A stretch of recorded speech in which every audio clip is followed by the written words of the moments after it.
All right, what's going on, everybody? It is Lowkey 303, and I'm welcoming you guys back to another episode of Back of the Class. I'm here with my good friend John Pattison, and we haven't done an episode in a couple months, but we have decided that this podcast is going to change from a just shoot the shit podcast into a podcast where we recap TV and movies, and we're going to go by when we recap things, we're going to go one series at a time or one movie at a time, and we are both big Star Wars fans, so we decided that we're going to start off with recapping the Book of Boba Fett. The first season has been really good, and we're going to have 3 episodes on that. Each episode, we're going to talk about 2 of the episodes.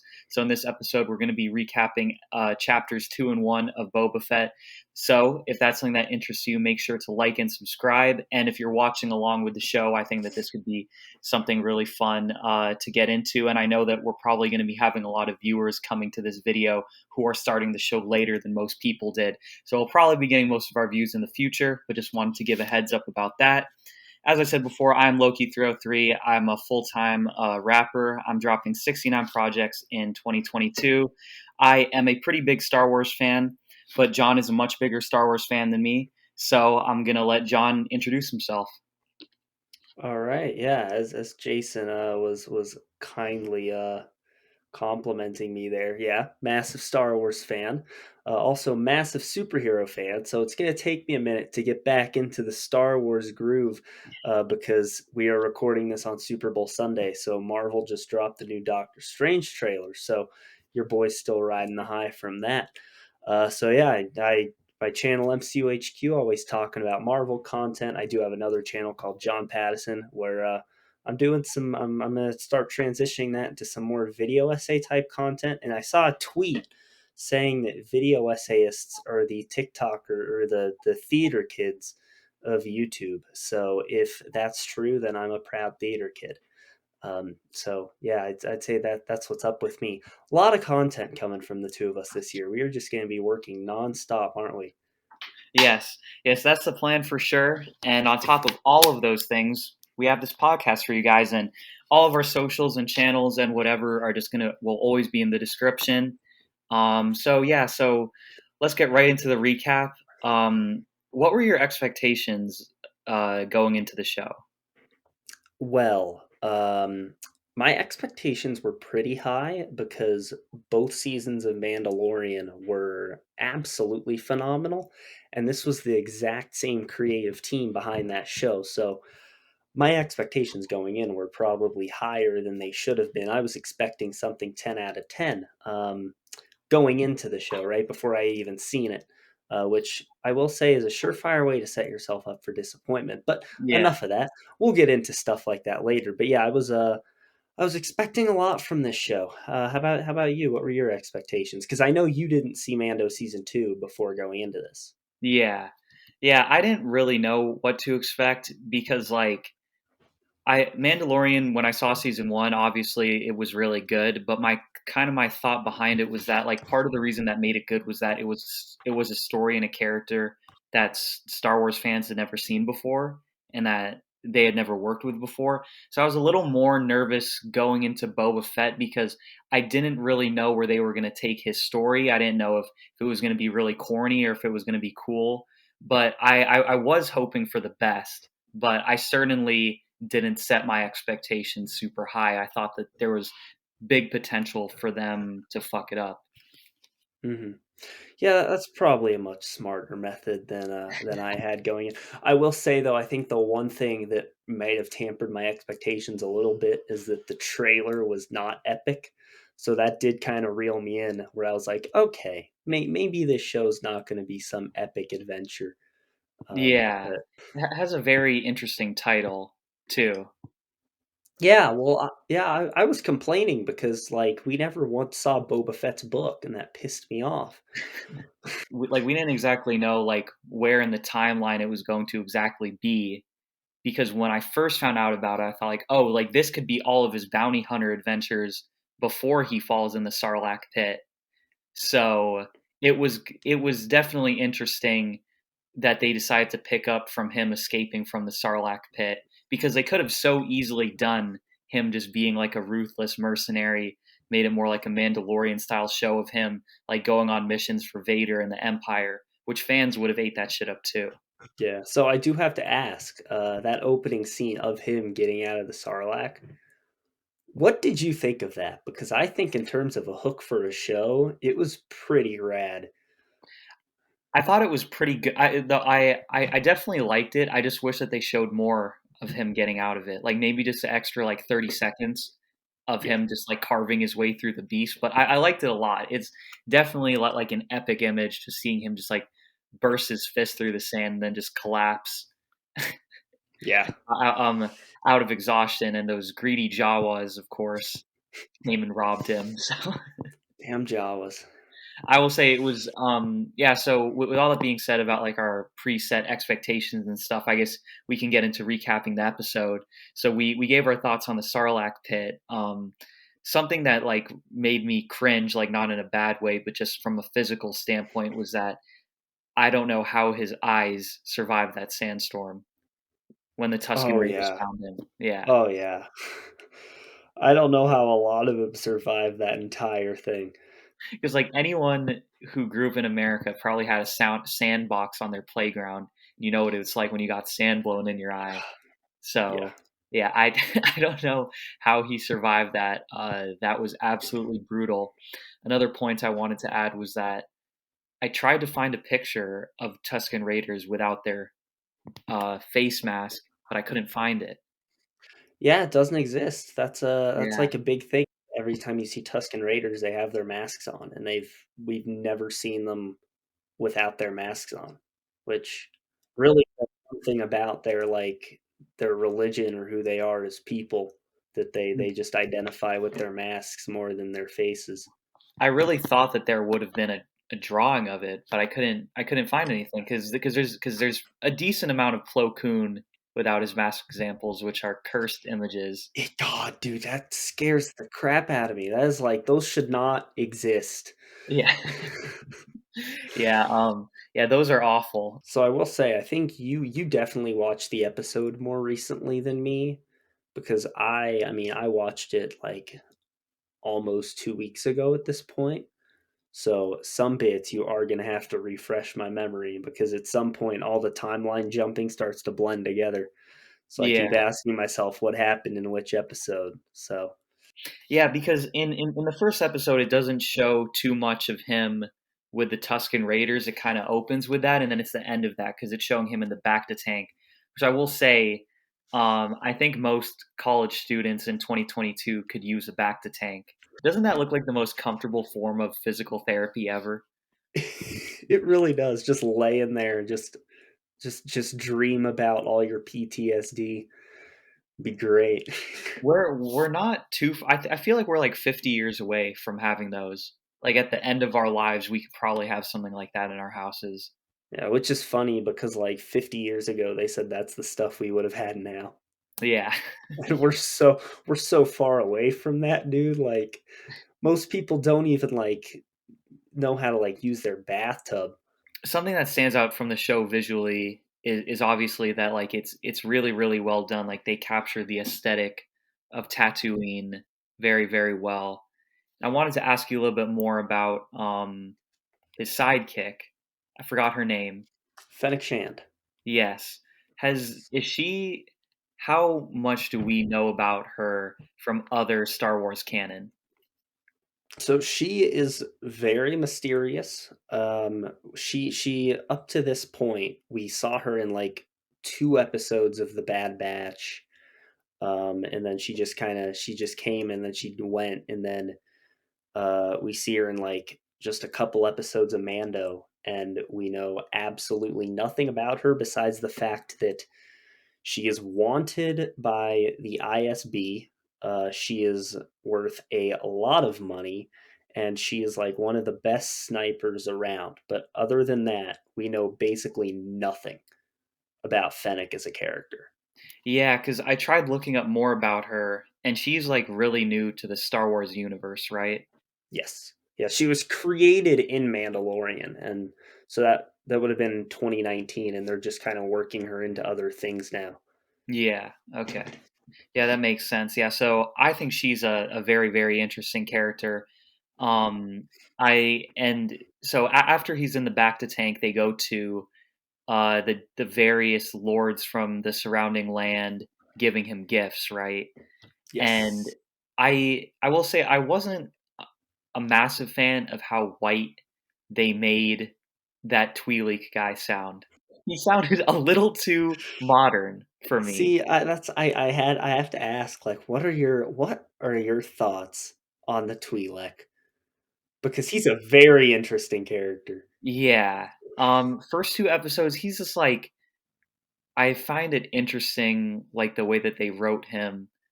Yeah, he's just like a receptionist. I don't know.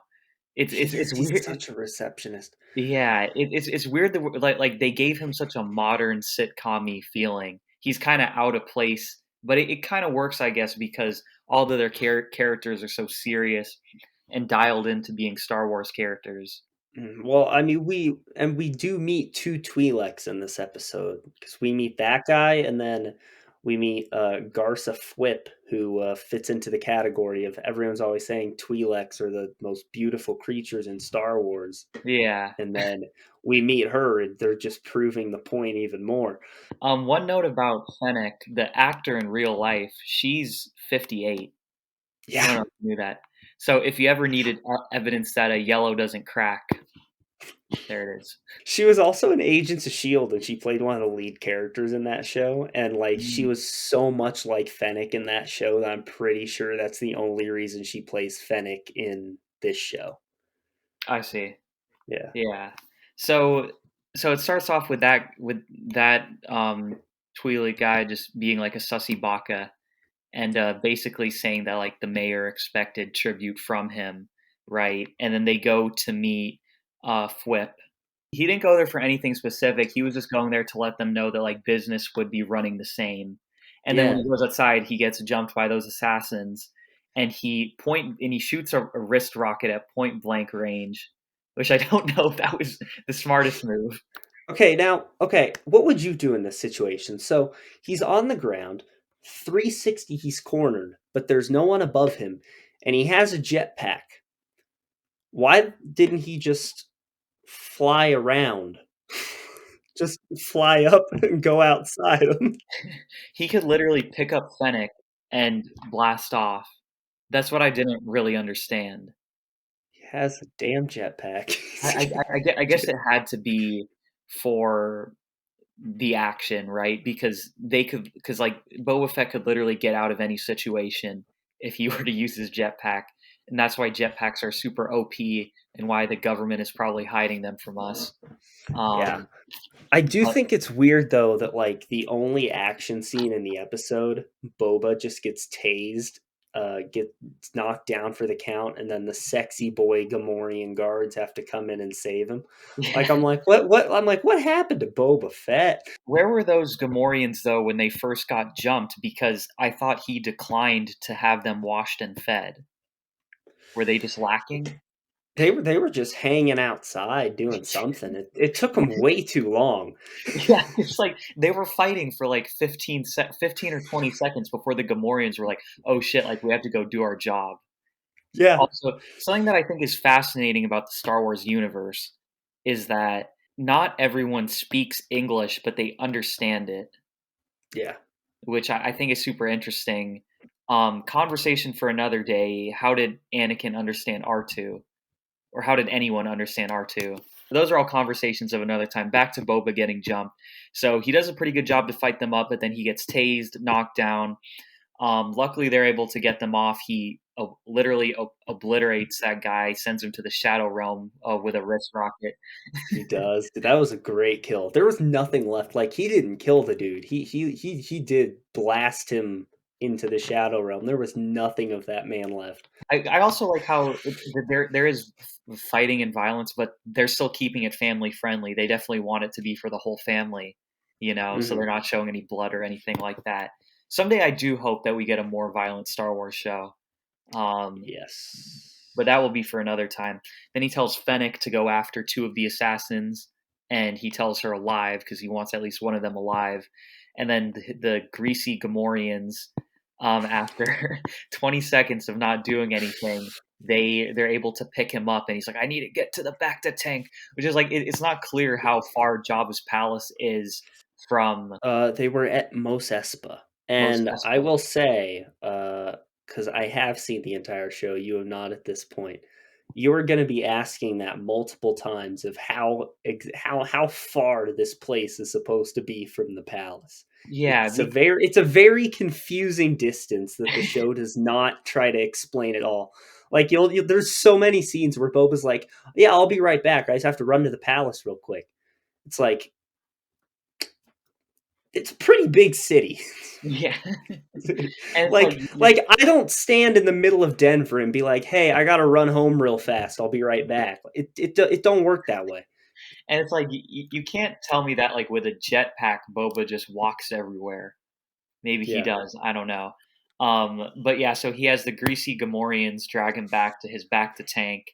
Gets into the back to tank. Fennec is able to get one of the assassins, and the episode, kind of where the episode transitions into the last third of it, is when the Gamorreans put him in the back to tank, and then he gets into that really long flashback of how Yeah. he gets the Tuscan Raiders' respect, which is where Yes. there's that little Tuscan Raider boy who's being a little shit and poking him with the stick. And they're beating him for no reason. You want to speak of little shits? That one Rhodian who sounded the alarm. That was some, yeah, I was just about to get into that. Yeah, that was some bullshit. And like, for what reason? It's like you literally just saw him take down one of the Tuscan Raider guard alien dogs, which are terrifying, and Mm. then he's literally offering you to escape, and you rat him out for trying to help you escape, and you guys are prisoner slaves. Like that Rodian, I don't know, dude. Honestly, ever since that one Rodian betrayed Padme in Clone Wars, I don't trust Rodians. Yeah. Dude, that every Rhodian's a problem. The guy in Clone Wars, Greedo, the Rhodian. You can't. There's two species in Star Wars you can't trust: Rhodians and Quarrens. Everyone Yes, else is fine except those two. they are. Yeah, I have no idea why that Rodian did that. But regardless, he ends up they end up getting chained again after he almost escapes, and then that little Tuscan boy brings them out into the middle of nowhere to dig for those black coconut ball water things. Yeah. Listen, I'm not trying to like nitpick, but it's like Star Wars Tatooine must have some like different kind of physics or environment, because it's like it would how can an orb of water grow in the desert? Like just think about that. It's not like if they had to find a plant, I would say that's realistic. But like the fact that it just pops up in Mhm. the sand, And it's clearly not attached to a stem or anything. It's it's just just a orb. an orb. Yeah. Yeah. I It's like, don't get it. how do they it's like, does it have a seed? Where does it come from? And this was another this is another nitpick. They're digging, like, so shallow in the sand. Yeah, it's not far at all. Like that one road is digging for like 3 Like, seconds when he they were finds trying one. to make it look like they were digging for a long time, but then you look at how shallow they're digging, you're like, I know five-year-olds who can dig deeper than that in, like, 5 minutes. But but regardless, it's Yeah. entertainment. We can't nitpick. But hey, it's a podcast, so we have to extend the conversation somehow. Those would be an absolute lifesaver on a planet like Tatooine. I just have so many questions about those things. How do they grow? How do they get there? How often do they like? Where do they decide? Like why couldn't they have just dug for those things at the campsite? Do you like did the little Tuscan boy know a spot? I don't know. Well, what's the point of moisture farming? Because they always made it seem like moisture farming was such a big deal on Tatooine because there's no water. But all you have to do is dig 4 inches and there's water. So moisture farming You could makes no honestly even just sense. kick the sand and probably find one of those things. You could punch the sand in a fit of rage and crack into one of those. It can fit in the palm of a grown ass man, so it's not like a shot of water. Yeah. It's a legitimate probably 2 glasses of water. Yeah, and you're telling me when those giant dewback things are walking through the desert that they're not stepping on all kinds of water? Yeah, Yeah, it's like, and then it's like, what do the Tuscan Raiders eat? How do they eat? What again, like not being able to understand the anatomy of their mask.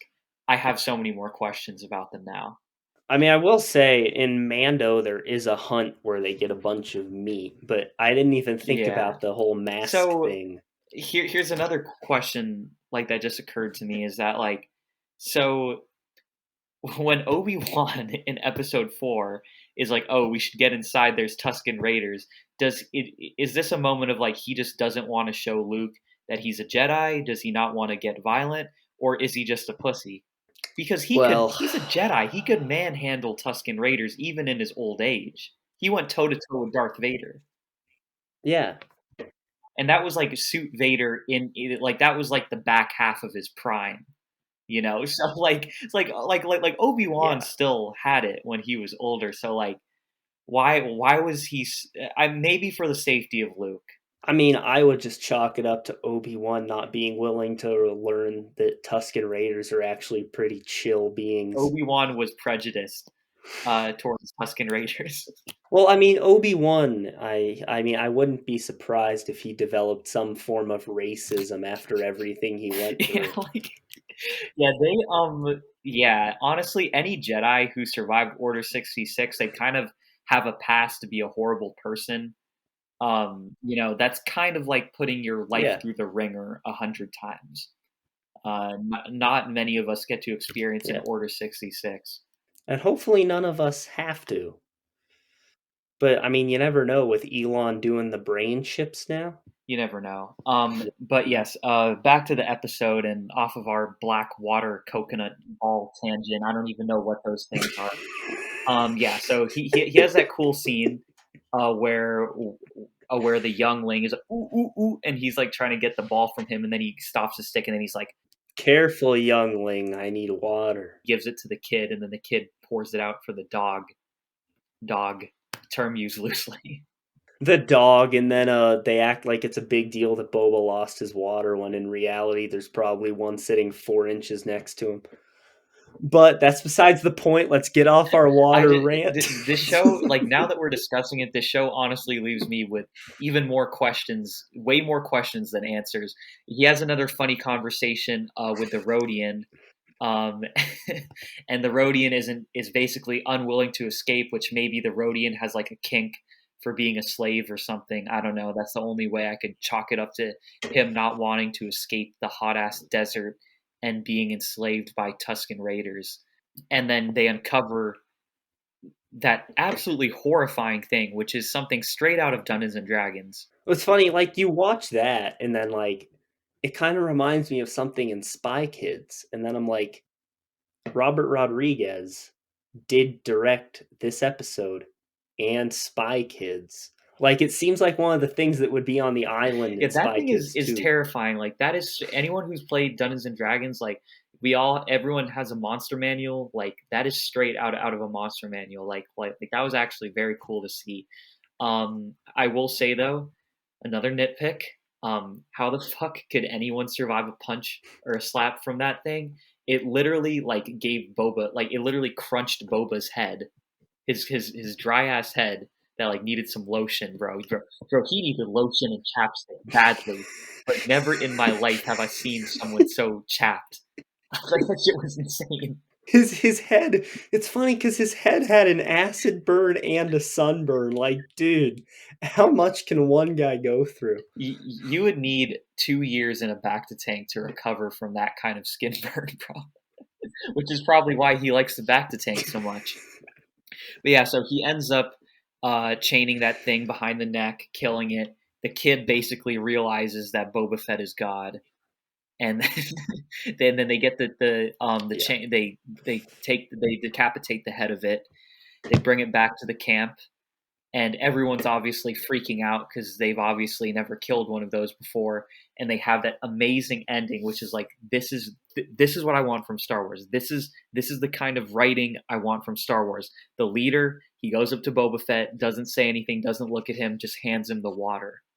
Symbolism that's so badass Yes. that communicates that like he's earned their respect. He's not going to be a slave of them anymore. he's done something good for the tribe, and they all respect him now. And it's funny because he couldn't even the boy wouldn't let him have water like 12 minutes before that happened, and then the leader of the tribe is giving him water at the end. So that's how the arc goes of the episode, right? So that was a really dope ending. Yeah. Now we're gonna get into the second episode. The second episode is what introduces the KKK in Star Wars, but we'll get to that. Actually, no. Do they? No, they don't. Yes, they do introduce him in the first episode. Yeah, when because they see the speeder bike gang when they're walking to go get the water, they kind of post up and just watch the whole robbery happen. The second episode starts off with them going back to see Fwip. We once again see Mister Flamboyant Receptionist Twi'lek. I don't know. He just sticks out like a sore thumb in Star Wars. Like He does. He almost feels like he doesn't because like belong. Fwick is so much more composed and cool. He is the flamboyant receptionist. Like there's no way around it. Like he's like, the mayor's not seeing anyone. Sir, the mayor is not seeing anyone. It's like I'm just so not used to seeing someone talk like that in Star Wars. But on the bright side, there's only one character like that, and it is far less cringy than Zero the Hutt.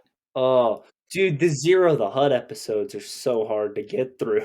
Like that was like, bro, like somebody needs to take George Lucas's keyboard away from him. Like it's gone too Yeah. far. Can you believe that they made a Clone Wars movie and they wasted it on? Wait, what did they waste the Clone Wars movie Oh my on? god. It Jabba's was son. Jabba's son, which is funny because the Clone Wars movie was just an arc of the show that they just cut together into a movie.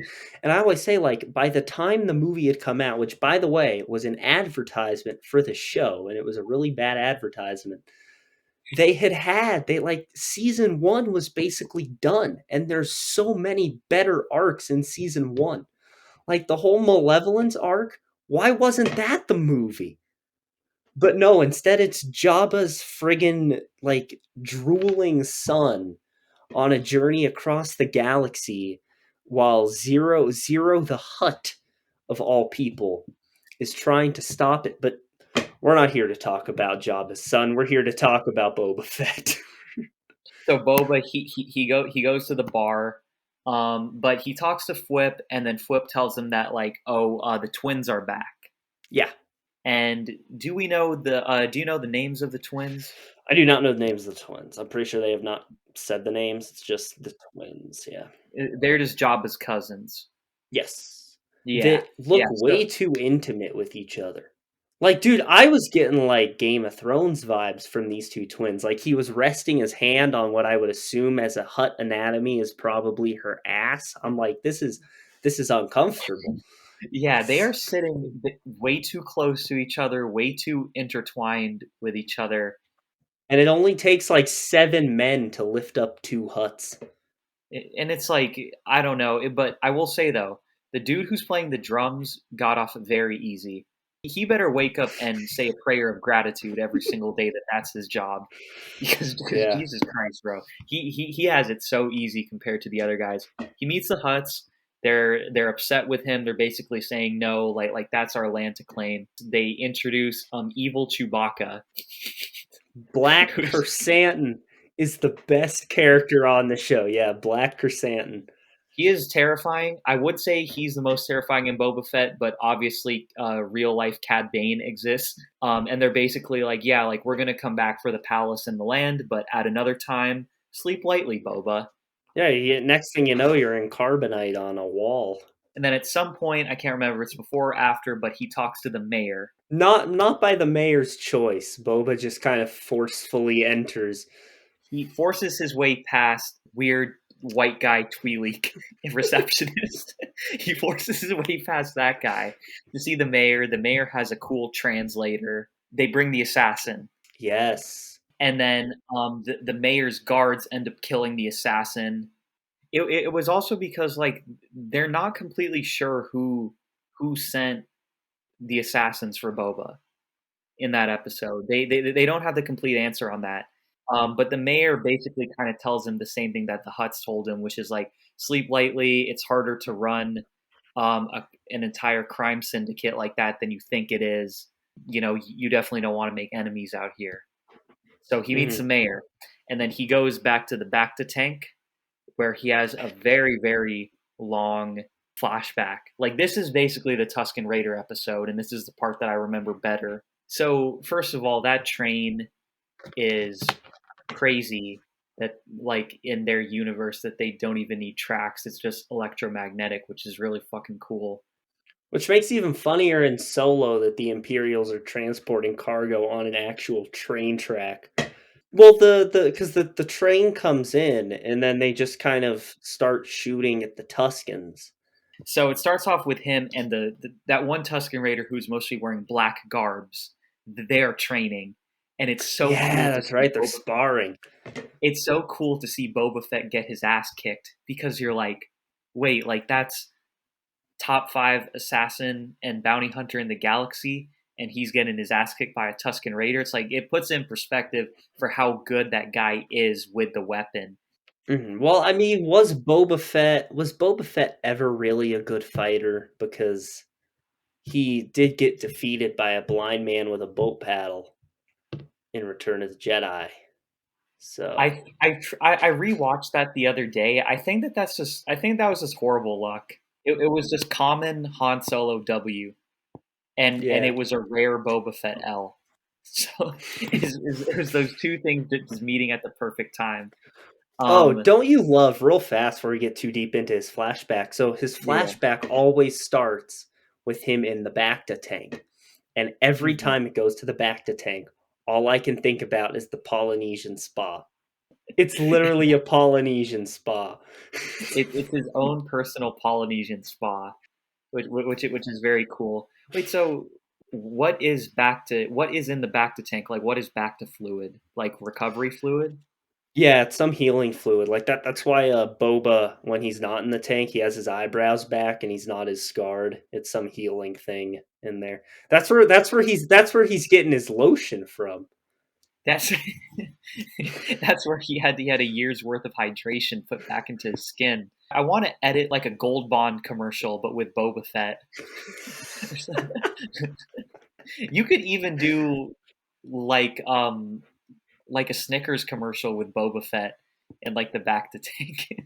like Yeah. like like like you could do so many things with that, but we digress. Boba Fett is training with the Tuscan Raider in the black garb, and he's getting his ass kicked with this really cool weapon that they have.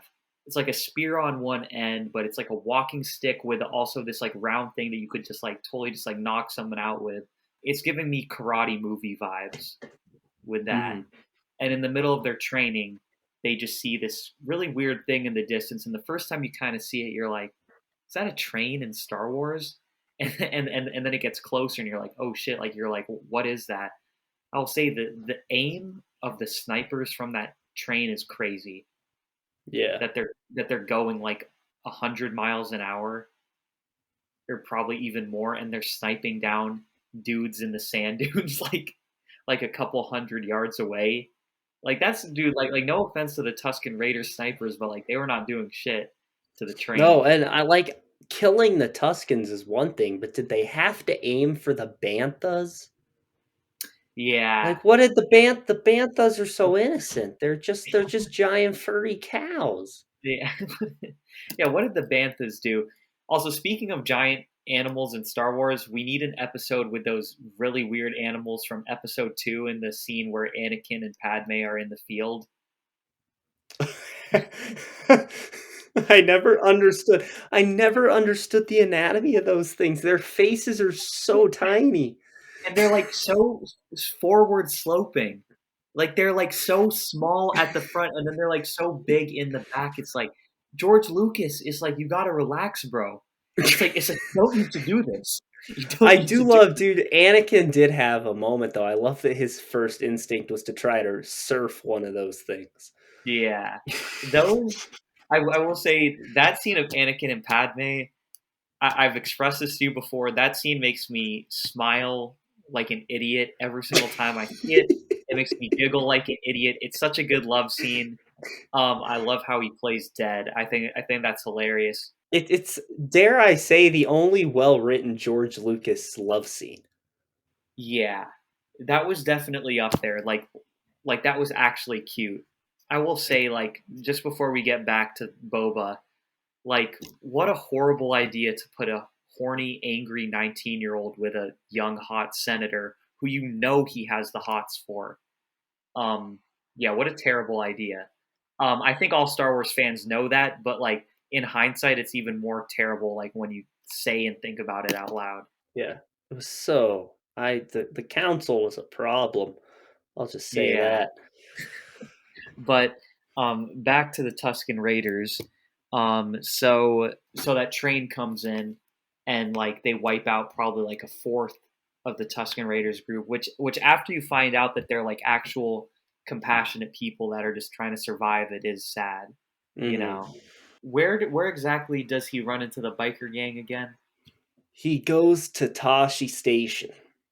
Yes, he because he see at night when they set up camp again, he sees the biker gang off in the distance, and he decides I'm gonna go and take care of them so they don't have any problems. Yeah, and about Tashi Station, that's Luke's famous one of his first big on-screen lines that people remember is, "But I was gonna go to Tashi Station to pick up some power converters," and you never see Tashi Station in the movie. But there's a deleted scene of Luke in Tashi Station, and the only reason people figured out it's Tashi Station is because they looked at the deleted scene and they're like, that looks familiar, and they matched it, and it is an exact remake of the Tashi Station set from the original Star Wars. Oh, that's awesome. Yeah. That's awesome. So I like how they pay tribute to like the OG stuff, you know. Mhm. So then Boba he goes in there, and I love how there's like this again, like something I find funny about Boba Fett is that they just interject like white people for no reason. Like there's like that white couple in there, and then like the biker gang, like they like take his drink, and then the guy's like, "Hey, that's not nice." And I'm just like, bro, I'm like, you know what universe you live in, right? It's like you don't live on Earth, right? It's like you live on Tatooine. That's like one of the worst planets in your galaxy, and your galaxy already has the morals of people in the medieval times. It's like, and he's like, "Hey, don't take my drink. That's not nice." And then he's acting all surprised, like when they beat the shit out of him. And then like his wife stands up as if she's gonna do anything, and then Boba just walks in. And also, I love Boba's facial expressions. Yeah. They're so intense. Like he's like he's It's fucking crazy, it's bro. great. Have you seen the meme where it says the toilet after I start plunging it and it's Boba with the gaffy stick in the dirt and he's like, Yeah. so good. Bro, Boba's hilarious, bro. But he's just throwing that biker gang dudes like through glass windows with like one hand. He just goes in there and just wipes the floor with them. It's not even close. I like how he doesn't have any dialogue. He just takes a drink, drinks it, puts it down, leaves. Then he looks at the bikes and he's like, "Oh shit, I can bring all of these back." And then there's that really great scene with the Tuscan Raiders where he brings the bikes back, and he's like, "I brought the bikes." And then they all try to like start like scrapping it, and he's like, "Wait, wait, wait, stop!" Immediately, Yeah. immediately they're just scrapping the bike. He's like, "Whoa, whoa, whoa." He's like, "I'll teach you how to ride." Then we get the famous like a bantha. He's trying to teach them. Like a bantha. And then dude, the funniest joke in the whole show is when he tells him how to go and stop. And the Yeah, dude the dude like blasts himself back through time. He just launches straight backwards. and also not to nitpick on Boba's analogy or simile, but that is a pretty bad comparison Yeah. because you wouldn't compare riding a horse to riding a motorcycle. Even though you're both sitting, they're completely different mechanics. Yeah. Like, how can you compare a woolly mammoth to a futuristic speeder bike? Like, it's like no wonder they couldn't figure out how to ride it. Yeah. Actually, like that's a terrible comparison.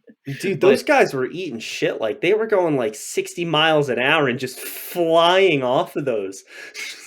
I will say though, like that was an awesome training montage. of Yes, it them on the was. bikes. I really, really, especially how they concluded with the one guy being able to jump from bike to bike. They need to take Hearts on Fire from Rocky 4 and put it over to that training montage. Yeah, yeah. Like when I saw like that guy and like he made that jump, like I was like, bro, you fucking go. Like I was like, for the first time in my life, I am rooting for the Tuscan Raiders, and I'm loving every single second of it. Yeah.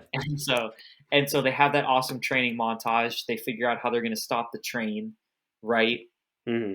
Train sequences is off the hook. Train sequences is Yeah, crazy. it was solid. Yeah, that was wild. What's the alien or the race that was doing the train? They're like these weird fish people. Yes, it was the Pikes, the famous dickheads of Star Wars. Anytime there's a problem, it seems like the Pikes are always there. Yeah. Every time. So basically, how they thought of to stop it, right, was that they had like some initial snipers at the camp. Then they had the kid with the mirror, who was going to signal to snipers further ahead, and then Boba and a crew were going to go on speeder bikes and ride along the train, right? Yes. I hate the concept of mirrors in Star Wars, by the way. I don't know. It's just so weird to see just like literally something I could find in my bathroom right now in Star Wars. It's also funny that the Jawas took everything Boba had, but he has this like boring ass looking mirror that he's like, here, use this, and we're just going to use very human like Morse code so you can signal when they're here. It's also I guess like anything too Earth like is weird at Star Wars, kind of like the Twi'lek receptionist guy.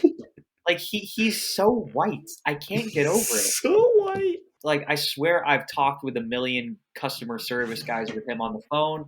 I've had a million waiters like him before. My mom and dad have friends that are like that guy. It's just so weird. Yeah, that guy's a weirdo. Um, but we're going to be dissing him a lot throughout Oh throughout our yeah, week. we are. Oh yeah, we Yeah. are. Because get ready, strap in for more of that guy. So they have the epic train shootout, and this is where the Tuscan Raider in the black garb essentially goes into takeover mode, and he's like, "Fuck it, we ball." And He took the whole thing by himself. yeah, Or herself. I don't even know what gender it is. It could be a her. yeah, it was like Boba and the two other Tuscan Raiders that were on top of the train. They were holding their own, having the hatch open to shield themselves, but then that one Tuscan Raider just went into God mode. And it's just like, bro, it's like that dude could be a bounty hunter himself. He could. Like that was crazy. I want a spin off of that guy. Just Yeah, give him his own show. we like this is what we need from Disney with how much manpower and how much resources and money they have. We need a show for every single race in Star Wars so we can so we can get sympathy and compassion for every single alien in Star Wars. And shit, I mean, me and John will even direct a series on the Jawas. You know, we Yeah. will. And we're So, gonna make it good as hell too. yeah. Everyone's like, how good can you make this series? I'm gonna be like, we're gonna fuck some shit up with this show. Maybe here's a side note. Maybe the Jawa episode is going to be in Obi-Wan. That would be cool. That is true. Is there any evidence of a Jawa with its hood off? No, but there are Jawas with their gloves off, and you can kind of get an idea of what they might look like under there, and it's not pretty. Okay, I will have to look into that later. But anyway, back to train shootout. So they're basically able to kill everyone who was shooting at them. But then Boba's got to go to the front of the train, and that robot conductor is basically fucking them over. Yeah, That was a really intense scene, he for had real. so many hands. Like I was like, dude, like, were you ever gonna run out of appendages? Like they just kept just popping out. Yeah, he had like 20 hands. Why exactly wasn't he able to stop the train? I think the brakes broke. Okay, That would okay, be that my makes assumption. yeah. And then because he was pulling so many levers, I'm like, how are you pulling so many levers and you're not fixing this shit? Also, Oh, see, I know it's Tatooine, so technology's not as advanced on Tatooine, but I also just love the idea that this train doesn't have buttons. It's like a steam powered train or some shit. Like they've got levers. The little robot conductor guy is like, psych, I'm gonna bail and go get a job somewhere else, but I'm pretty sure crashing an entire cargo train is gonna look really bad on your conductor resume.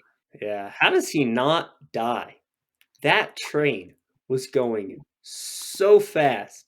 Yeah. And this droid was bouncing across the sand, probably kicking up a lot of those little water coconuts, and he didn't die. Speaking of those fucking water coconuts, like if you can literally put your hands into the sand and rake them towards yourselves and find one of those, how does anyone ever experience dehydration in that desert? It's beyond me. So Boba's able to stop the train because he pulls on the levers really hard, if my memory serves me right. Yeah, yeah, that's exactly what he does. Just pulls. Yeah, he literally like Boba Fett just goes into fuck it we ball mode. All of his Boba might, brings the train to a stop, and then they get like the sketchy fish people out, and he has that awesome moment where he owns them, and he's like, "Oh, you're gonna walk." I do love his quote where he says, "Are you carrying spice?" And then they find spice, and he's like, "This isn't looking good for you." Yeah, and then he basically tells them not to mess with the Tuscan Raiders and not to pass through that area anymore. Mhm. Right? Yeah. Yes. So, and then the episode ends with like some of the best cinematography I've seen from Star Wars, which is Oh, Boba getting his robe. That is epic. His robes and stuff. Very cool scene. Very cool shots. Then he gets his weapon. him getting the gaffy stick was an acid trip. Like I was like, "What am I watching? That's right. That's right. That's Where right. did this?" Okay, it was such a cool scene, but I have one question: where the fuck did the stick come from? Yeah, that's an interesting point. Yeah. First of all, how could I forget that? That's a very, very important. That's obviously like the most important scene of the episode. They let this worm go up his nose, Yeah, and then it guides him to this tree. So where is the tree? And it's like, was everything he saw in that real? Because it's like, if there's like a lake by the tree and everything, then why don't they just fill up like buckets of water, black coconuts of water with that thing and store them? Like conversation for another time. Very trippy. That was very fucking cool. but it was cool to see like all the flashes of like all the stuff he like him climbing out of the pit and then Django like flying off. Like that was all pretty cool. Yeah. And then he brings it back and they make him carve it, which is like, bruh, like considering what the stick looked like, I'm like, bruh, that shit probably took hours Yeah. for them to shave it down to the point that he got it. But he gets his robe, he gets his staff, then they send him on his way. So, yeah, that's the first two episodes of Boba Fett. Plenty of talk about white guy receptionist Twi'lek. Plenty of talk about black water orbs. Those fucking coconuts, dude. I don't it doesn't make It's sense. such a random Star Wars thing that they're never gonna give us an explanation for, but And I love how when like they pop it, like they pop the coconut and like green steam comes out, yeah, but then it's just normal clear water. yeah. Like what was producing the green steam? I have so many questions. We need the Journal of Django now. I was about to say the Journal of Django Fett. Dude, we Yeah. need the Journal of Django, and because we need to know how he got recruited by the Kaminoans. Disney would probably not make it a prequel and they would just have Django's head plugged into a robot and it's just normal Django Fett and he's like I need to go hunt down the man who killed me and it's just 8 episodes of Django Fett going around trying to find Mace Windu but he's like on a fucking battle droid body Yeah, because Disney refuses to acknowledge the prequels. So or kill characters yeah. So that aren't original trilogy characters. wait, so is there going to be Book of Boba season 2? Not likely. Ah, I see. So this was, There could be, but it's not likely. but do you know anything about Obi-Wan if it's going to have multiple seasons? Obi-Wan is a one season deal. Okay. Yeah. That's a one and done. It's, I think, 6 episodes of Damn, Obi-Wan, and then only that's it. 6, bro? I need at least 10 to be satisfied. I know. That's how I feel about, Peaky Blinders, only 6 episode seasons, but anyway, back to Boba. So, what did you think of the first 2 episodes? Like, what was your initial reaction? I think the flashback stuff was really cool. Yeah. I loved all the flashback stuff. I think nothing else needed to be there because I realized that the scenes that aren't flashback, they feel like they aren't really pushing any story. It's just kind of Boba walking around being like, "Hey, I'm here now. I live in the cool mansion. Bye." Yeah. Yeah, it's like it's And then he just gets his ass jumped in the street, and then he spends the next half hour in the back to and tank. then he So has these weirdly way too close, borderline sexual Hut twins pull up on him. yeah, and and then he has another flashback. So yeah, it's kind of like he's just going out. He's like, "I'm the dynamo." And just yeah, like, okay, well, thanks, Boba. We'll pay tribute. It's like, I intend to rule with respect. And then he's like, oh shit, I need to yeah. go to the back to tank. Yeah, I'm looking forward because you got 5 episodes left. I'm looking forward to you and me getting to talk about how he evolves. This episode also made me realize that I need to watch both episodes within 48 hours of our podcast, because the second episode was kind of slipping from my memory a little bit. So Yeah, I'll need to rewatch these. But yeah, so basically, guys, we love the first 2 episodes. Have really heavy on the Tuscan Raider content. Totally added so much depth to the Tuscan Raiders. But 2 very cool episodes. But we don't really know much about Boba and his new rule. So we're gonna get to those in our other episodes of the podcast. With that being said, it's Lowkey 303. You can find everything you need to know about me in the description. This has been another episode of Back of the Class. Pattison, do you got anything for the people? you can also find everything you need to know about me down in the description. Yes. Um, And yeah, make sure to like and subscribe. And if you want to check out when this podcast wasn't about TV and movies, you can check out our old episodes. There's plenty of gems in there. yeah, lot of stuff in those episodes. Little content gold mine over there. Yes. So make sure to check that out. We'll see you guys next week.